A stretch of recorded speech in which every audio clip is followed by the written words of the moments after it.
Welcome to the What We Do channel. Today we want to do something a little bit different, something we've never done before. I want to take you on a tour of our little garden. This is the end of May 2019. Well, here we are at the very front of our property. It's kind of long and narrow at the front. This is the ornamental part of the garden. Here you see a beautiful daylily. It's a triploid, I don't know the name. And some nice, what are they called again? Daylily? Yeah, well, these guys on the ground here. Listen. Some nice alyssum around that. Then we come into my black currant bushes. You've already seen those. Or maybe not.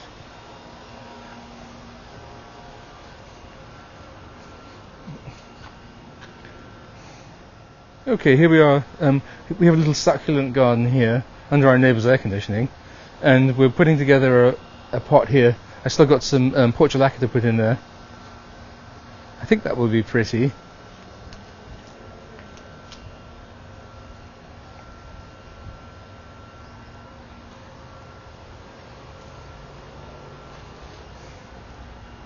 You may notice that we're rather fond of daylilies.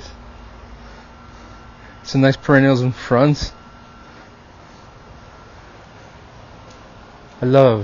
I do love irises. We had some kind of a disease. We used to have way more, and we had some pretty exotic ones that were very expensive. But they got kind of attacked by this grub in the ground, and since I didn't want to use chemicals anymore, well, we just kind of ended up with this guy. He seems to be doing very well though.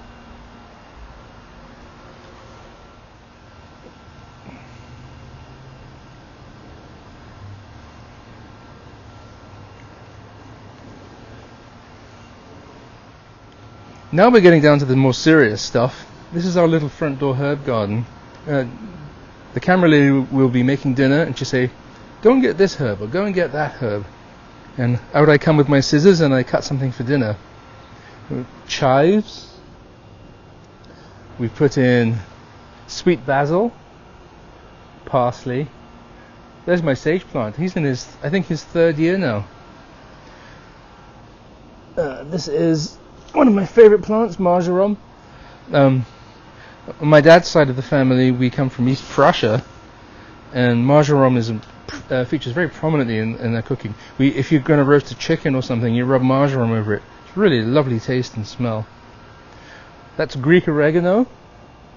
In the back there is French tarragon. Now I've seen some people growing a plant called Russian tarragon, but really, if you want to get the right flavor, the tarragon flavor that everyone knows and loves for the famous sauces it goes into, you need French tarragon. You can't grow French tarragon from seed. It can only be grown from cuttings. Here we have, Julie, what's this called? Cilantro. Here we have some nice cilantro. We never liked cilantro before, and we found this lovely Cuban chicken dish with cilantro in it, and we thought, ooh, that's good. This big guy in the back corner, lovage, what a great plant. It's in the celery family. It smells just like celery. If you're making a stock or a soup, this is just fantastic to go in. I don't know did I show you the chives? Lots of chives. Everybody needs lots of chives.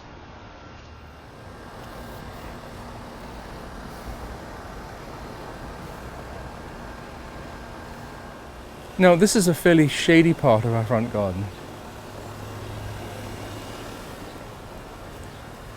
Here you'll see that we kind of have a love for hostas. We don't know the name of this one, but we call it our blue hosta. The one in the back there is called Praying Hands. That's new this year. Some Solomon's seal. This hosta here, isn't that a beautiful foliage with the lime green and the... Oh, I love this one. But guess what? We didn't buy this. This came up in our garden from a seed.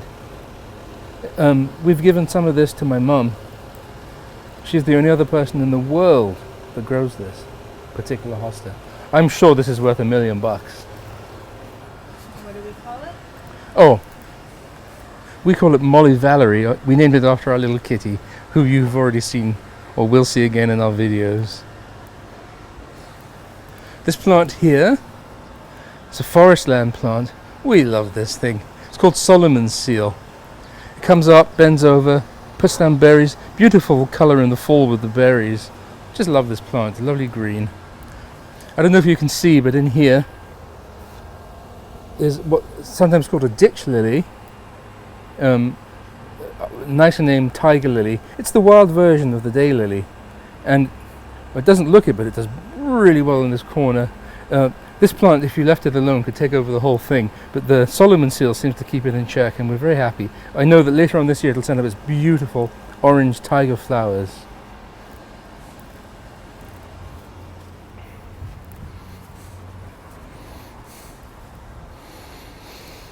Another hosta between the garbage cans. If I was a slug, I would really get at that. That looks so luscious.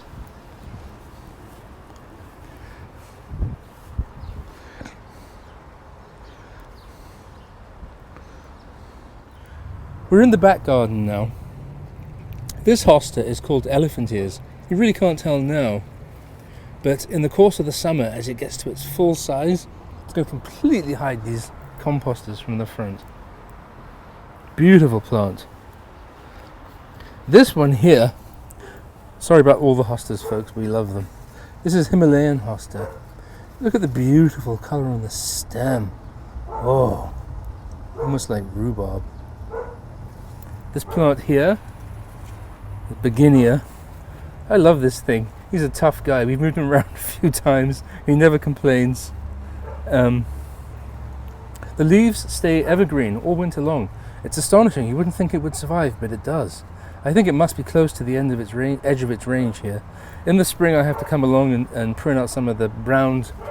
Look at that one. They're kind of like that brown leaves from the previous year. Beautiful plant, really tough. I love it. Moving along.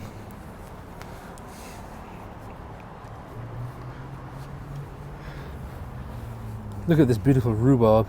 Won't be long before I need to harvest. Gorgeous leaves.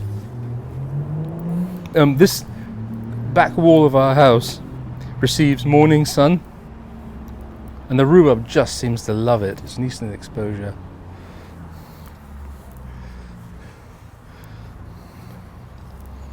Now this hosta here is called June hosta, and it's probably our favourite hosta of all. I can't believe the colours of those leaves.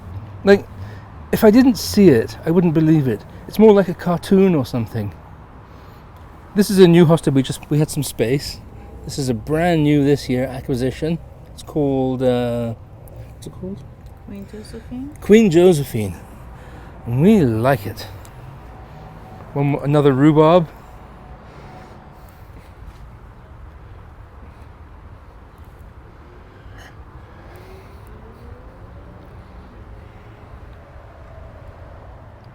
This is a new rhubarb plant that we're starting. I think he'll be okay. He's on a sort of a northern and western exposure. Here I have a nice pot of potatoes. Hopefully that's going to do well. I see they're coming up, thank goodness. This is our little peony. I just put the ring on him today. These are the I've got 3 blackcurrant plants that I'm propagating, and they're right here. I only need 1, so I've got a couple to give away. This row here, tomatoes. It's a new type I'm trying this year, actually, on the top. Do you remember what they're called, Julie? We don't have tomatoes on the top. Here on the wall. Any road. It's a new type of bush tomato I'm trying out. It has what I really needed, which is resistance to tomato spotted wilt virus resistance. Tomato spotted wilt virus. That's not doing very well.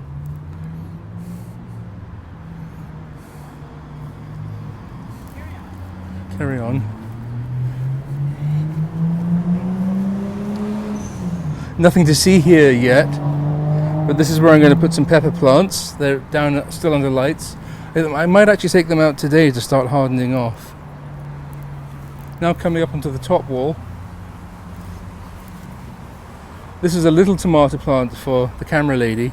She wanted something to snack on. This is called Fantastico, and it's a grape tomato. It doesn't get too big, so that should be nice. Thanks, eh? Here I've sowed some bush Blue Lake beans. They haven't come up yet, so nothing to see. As you come along to the other half, nothing yet here, but this is going to be where I put the cucumbers. We just grow them for summer eating. We do love our Greek salad. And can you see these little guys coming up here? That's Swiss chard. We do love our Swiss chard. It'd be great for the greens. My method of sowing is to, you know how in a seed packet they'll tell you one every so many inches and then thin to whatever. Well, I figure out what the actual distance is the final plant needs to be apart, and then I put a little cluster of seeds, and then I'll thin each section down to one when they come up strong.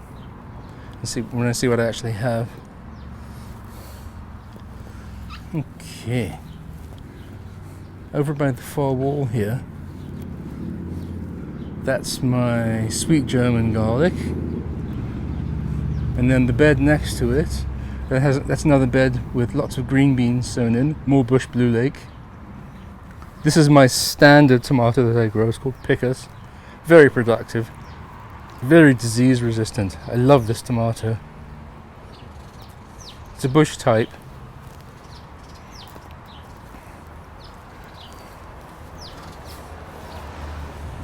Then in this middle bed, more garlic. I have two types. On the bottom is a type called True Purple Stripe, and then on the top we have Spanish Roja, and that's supposed to be reportedly the best tasting garlic in the world, Spanish Roja, but we don't know yet because we haven't actually tasted it for ourselves. This is its first season. Very exciting. Once we get growing with the garlic, of course, we don't buy it again. We save the best and eat the rest. Plant the best and eat the rest. And then finally, nothing in this bed yet. This is going to get carrots around June 1st. They'll come out around Labor Day. Sowing the carrots that late, I think, really helps protect from some of the things that can attack your carrots. So that's what we're going to do. Just one more thing.